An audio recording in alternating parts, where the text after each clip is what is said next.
Oh yeah, that's locked up. What's up guys, and welcome to part 1 of Project 328i. This is a 2013 F30 chassis with the N20 engine, xDrive, and I picked it up for only $2,200 because apparently it was diagnosed with a bad engine. Now, I don't know what that means, I don't know if the car starts, I don't know if the car drives, but today we're gonna find out.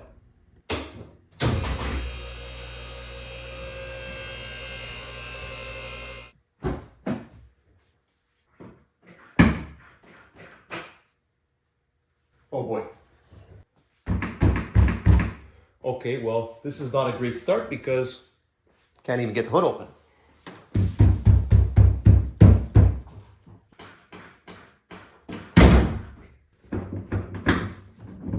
Oh, almost. All right, I think that did it. There we go. Wow. Look at the state of this engine bay. I mean, it's like they were driving on the beach or something. Everything is covered in sand. Now at this point, the N20 engine's been out for over 10 years, so everyone's familiar with all the problems that it has relating to timing chains. Basically what happens is the guides break, they fall to the bottom of the oil pan, get sucked up by the oil pickup tube, and then it starts the engine for oil and it seizes up. So it's a safe bet to say that that's probably what happened here, but I'm gonna put the jump pack on it, try and start it up and see if we can get anything.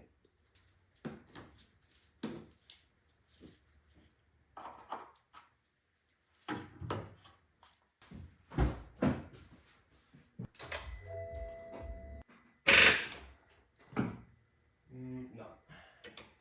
Okay, I know you're not supposed to, but I'm gonna try putting the jump pack directly on the battery in the back because this thing has been sitting for so long, it's totally dead.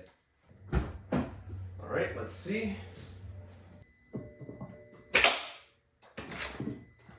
No. Okay, so it looks like this is pretty well seized because as soon as I press the start button, you get the click sound, but nothing actually happens. So I'll start getting some of this stuff out of the way and then we'll try and rotate the engine by hand.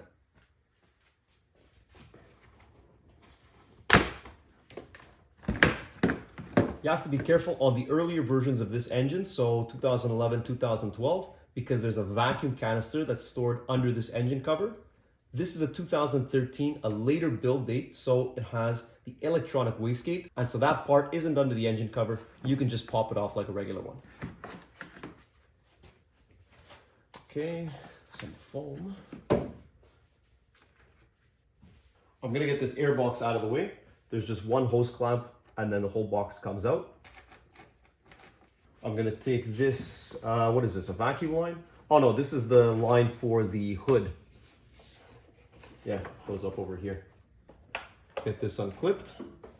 And now I should, I'm gonna remove the connector on the MAF. And now this should just pop up. The key word is should. Oh my God. Sand everywhere.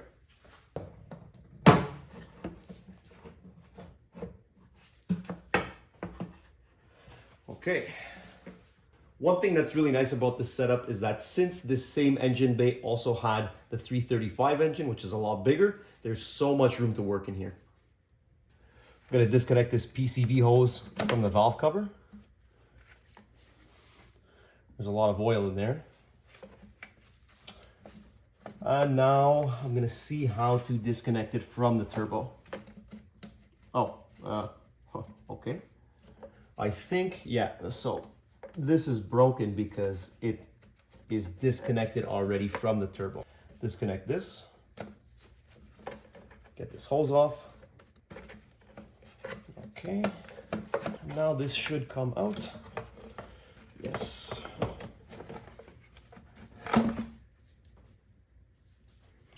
So now I'm gonna put a 22 mil on the crank and see if we can even get this thing to turn over.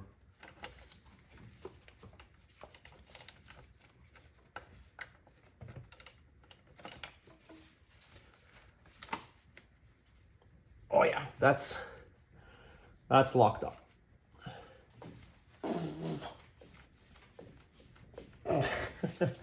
I'm moving the engine, I'm moving the car, but we're not gonna be rotating this. This is fully seized up. What's good about these engines is that it's really easy to check the condition of the timing chain. So if you just open the oil fill cap, you're actually able to see the timing chain. And here you can see that this piece of guide is snapped. So there's supposed to be plastic guide that continues all the way down here, but it's clearly cracked off. In terms of the chain, it's actually very tight. Sometimes you can grab it from here and you can feel the looseness in the chain. But again, clearly this is broken, so these pieces probably ended up in the bottom of the oil pan. Well, I can't say that I'm surprised. Like I said, that's a super common problem on these cars, but I wanted to check first before we started guessing. So now that we know the engine's locked up, there's two ways of taking this out. On these N20s, there's a lot of room in the engine base, so it's very easy to take a cherry picker and carry it out from the top. The problem with that is you either first need to drop the transmission out, because the transmission is only mounted in the back with one mount, and then it's held on with the engine in the front. So without the engine, the transmission kind of just falls out, only suspended in the back. The other option would be to disconnect the transmission and then keep the transmission suspended with some kind of block of wood or something, and then take the engine out like that. The problem I have is then at that point, I can't lift the car up and down to do anything else while we're working. So since I have the hydraulic table, again, like we did on Project 750 Li, it's going to be easier to drop the entire subframe, engine, transmission all together as one assembly. And then once it's out, we'll put this on the stand and tear it apart. Next, I'm going to take these undertrays off. As you can see, I've already removed the transmission tray because in order to get the car into neutral, I had to screw the neutral release up to unlock the transmission since the car wasn't starting.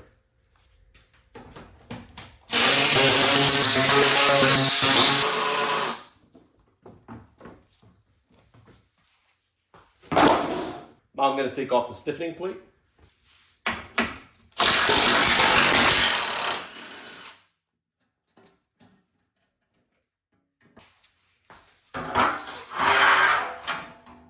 So it actually doesn't look too bad down here. There's a lot of corrosion, obviously. Again, Quebec car, not much you can do about that. But there's a surprisingly little amount of oil leaks. Down here, I actually don't see anything at all.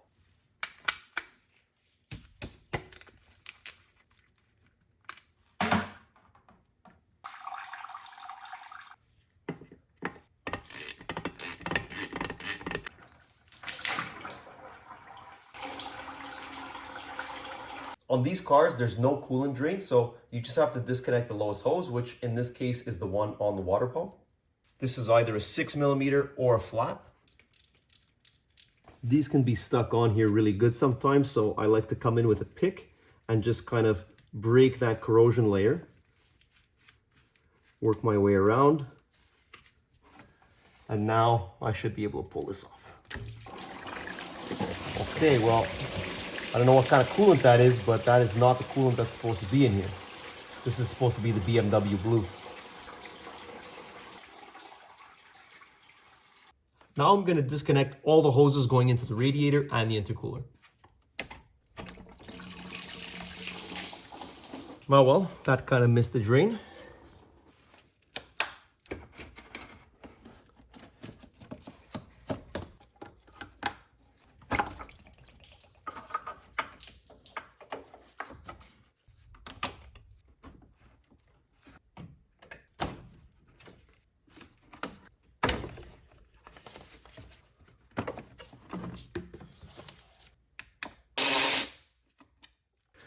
Okay, and then usually these slot in somewhere. Oh yeah, there you go. There was a little hook.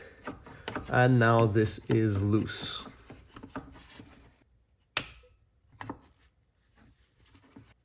Now there's just one coolant line that goes under the expansion tank.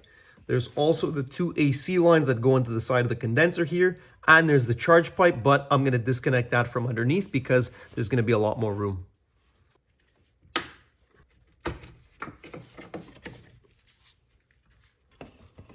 Technically, to remove the engine, I don't need to disconnect these two lines on the AC condenser right now, but I'm going to disconnect them anyway because we're going to have to replace the entire condenser.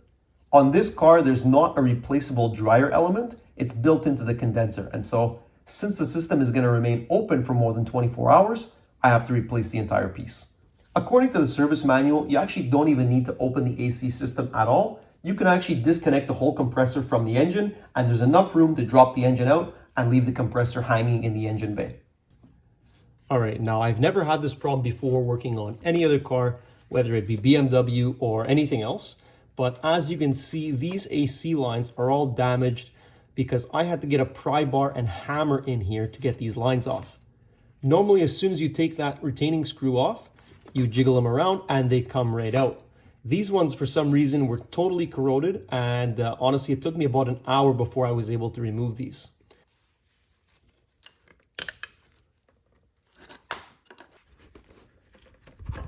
All right, and this pipe is hard plastic, so it doesn't have much bend in it to really push it out of the way, but the important thing is that it's disconnected here.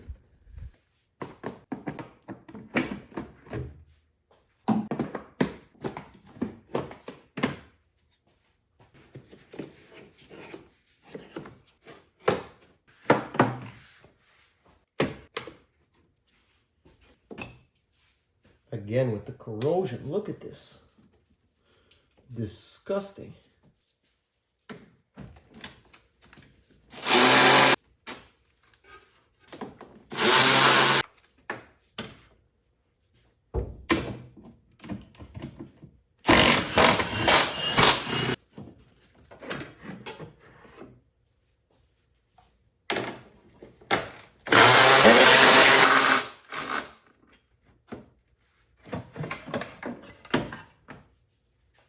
So now that we have this piece out of the way, you have a lot more access to the back of the engine.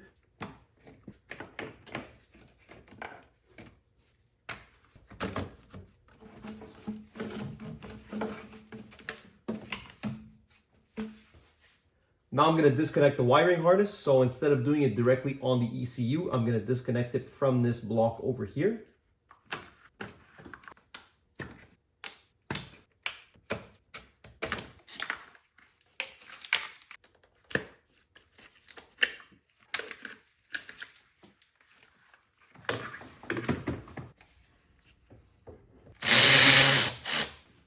See, now, that's how an AC line is supposed to come out.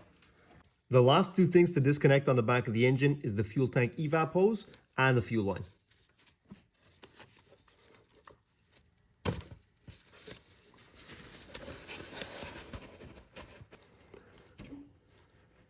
Well, at least we know in this car we actually have fuel.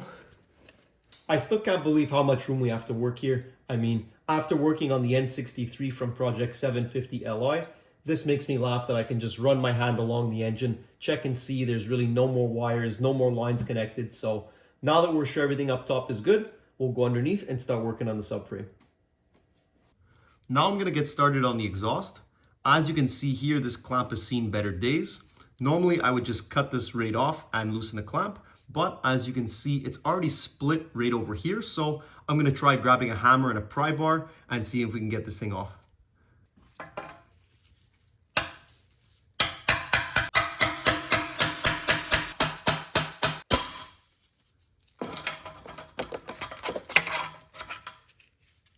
Honestly, even with that clamp removed, I have a feeling that this is going to be very difficult to separate, but we'll work on the other hangers first and then come back and deal with this once it's time to take it off.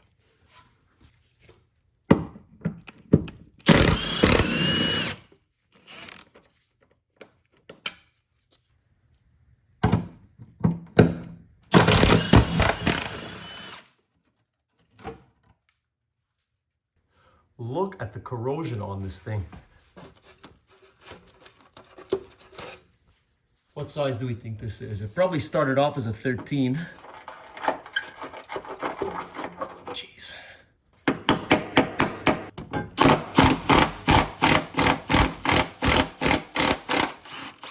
Wow, okay. Well, I'm very surprised that that actually came out.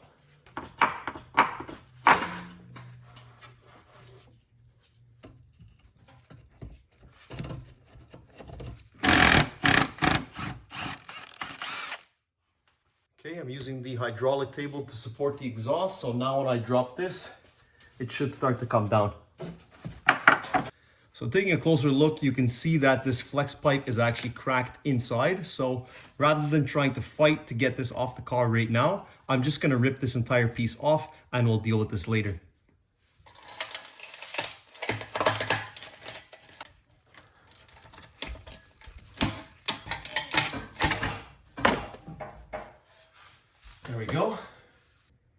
And now we can bring this down nice and easy.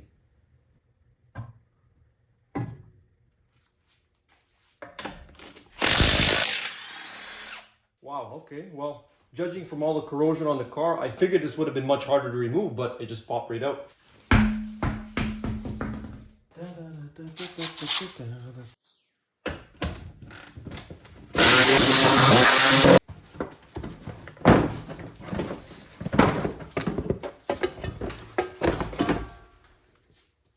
This is a very interesting wheel well. It has 4 different kinds of fasteners to keep it in place.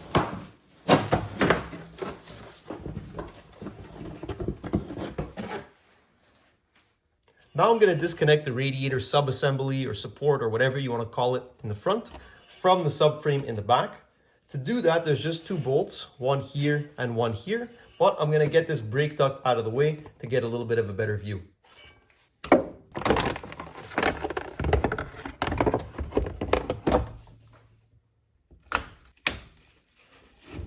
We'll get a better shot when we go under the car, but I had to unclip this high amperage line that goes to the electronic power steering rack. And now I can take this bolt and this bolt off to separate it from the carrier.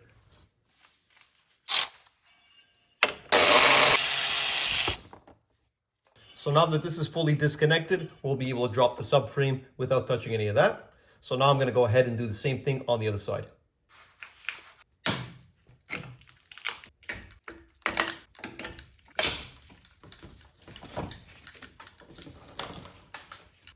Now I have to remove all the control arms from the knuckle or the subframe. So for this one, I'm going to remove it from this bolt here.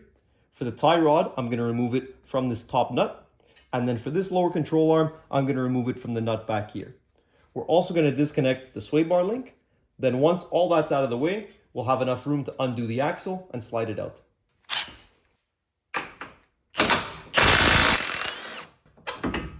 You can see this bushing here totally finished, so we'll need new of these arms at the very least, but like we did last time, we'll focus on the suspension later in the project.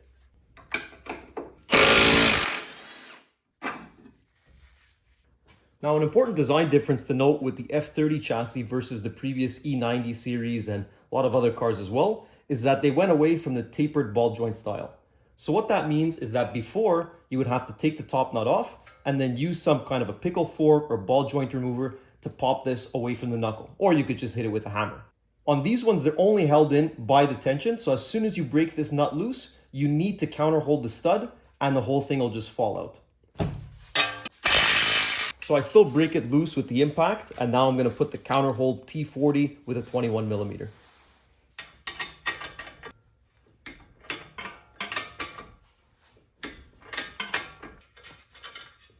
And now we can pull this right out.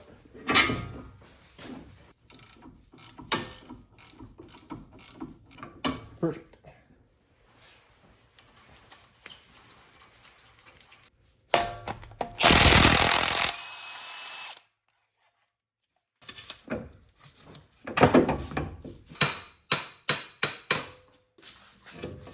This one's a bit harder to remove because it has the shaft that goes all the way through the oil pan.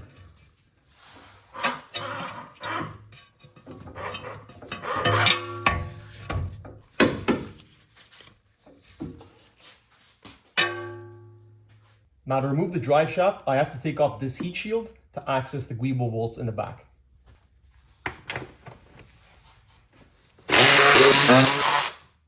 If ever you wanted to take a dirt and salt shower, this is the way to do it.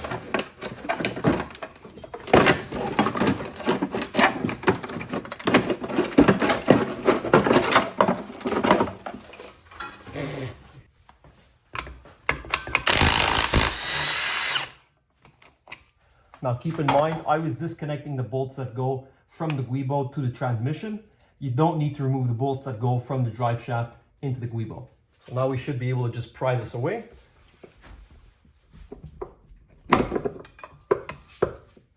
I'm actually just going to add a bungee cord. So that way, when the drive shaft starts coming down, it's not hanging from the center support.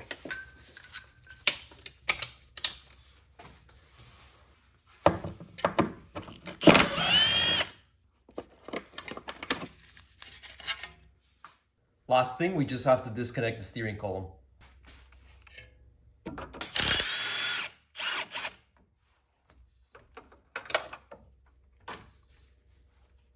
Now, before we drop the engine, transmission, and subframe altogether, it's important to point out that when you do that, you're removing hundreds of pounds of weight from the car, and it's very easy to make it tip over on a lift like I've seen so many times online. According to the service manual, you should fill the front footwells with about 400 pounds of extra weight to make sure that when the engine comes out, the car stays balanced on the lift. On top of that, I also add this extra pull jack to support the rear, just in case anything happens. So now that we've got everything disconnected, we've double checked everything, the car is secured, we have the sandbags in the car, and we have the jack to support it in the rear. Now I'm gonna put the hydraulic table up and we'll start placing the hockey shims so we can take everything down.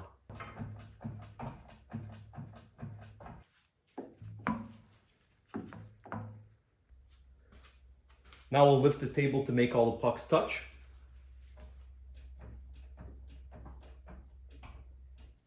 And now that we're secured, we'll undo the remaining subframe bolts. So these are the kind of fun things you get to deal with when you live in a place where they salt the roads. First, what we're gonna do is try and scrape some of that loose corrosion out. And then once that's done, we'll try and hammer on a socket to see if we can get it to grab.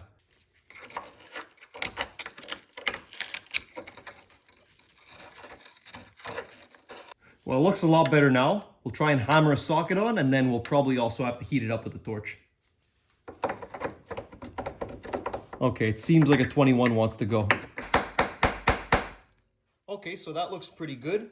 Just for good measure, I'm gonna heat it up nice and red with the torch, and then we'll try and take it off.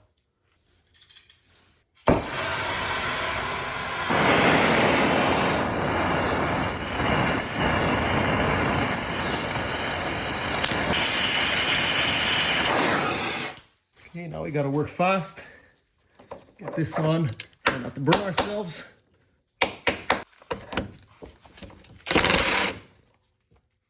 Okay, so the bolt is a lot smaller than I thought. Once we break all that off, I was using a 21. Looks like the real size is closer to maybe an 18 or a 19.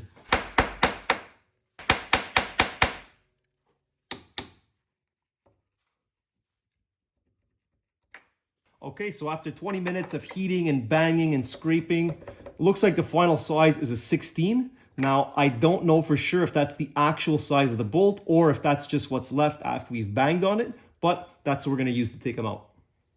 We'll heat it up one last time and then hopefully just zip this right off.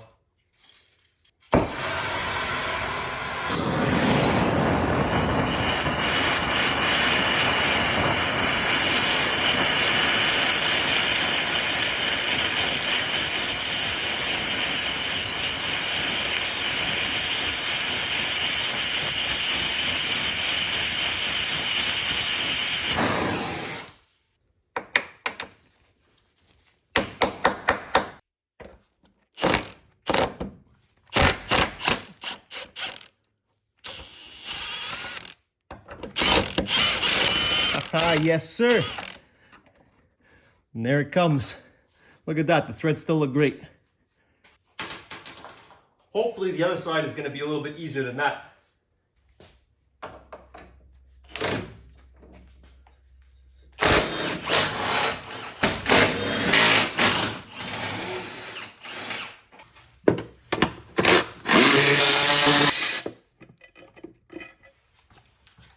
So now technically everything should be disconnected. We're gonna slowly start lowering it down. We still have the steering shaft that didn't come off because the splines are a little bit seized. So as it starts to come down, we'll bang on the shaft to get it out, and then we'll be able to take the whole thing out. So the subframe isn't totally separating from the aluminum carrier for the radiator. So I'm gonna jack it back up a little bit and we'll try and pry as it comes down.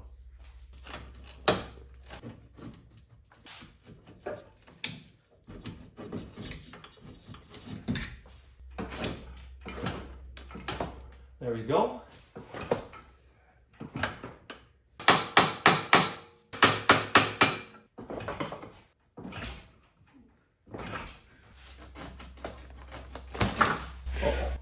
That's good or bad. Whoops.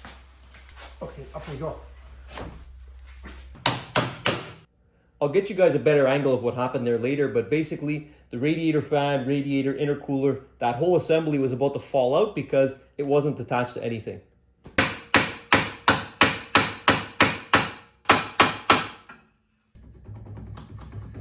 Okay, finally. Holy shit. I see there's one line getting stuck right now. This is for the heater core. Nice.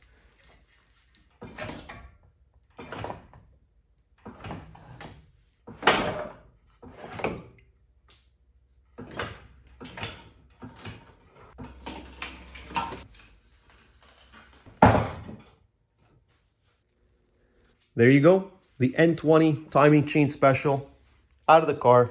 And it's always the same issue with these engines. Got another motor on the stand over here. This is going to be for a really cool project coming up in a couple months.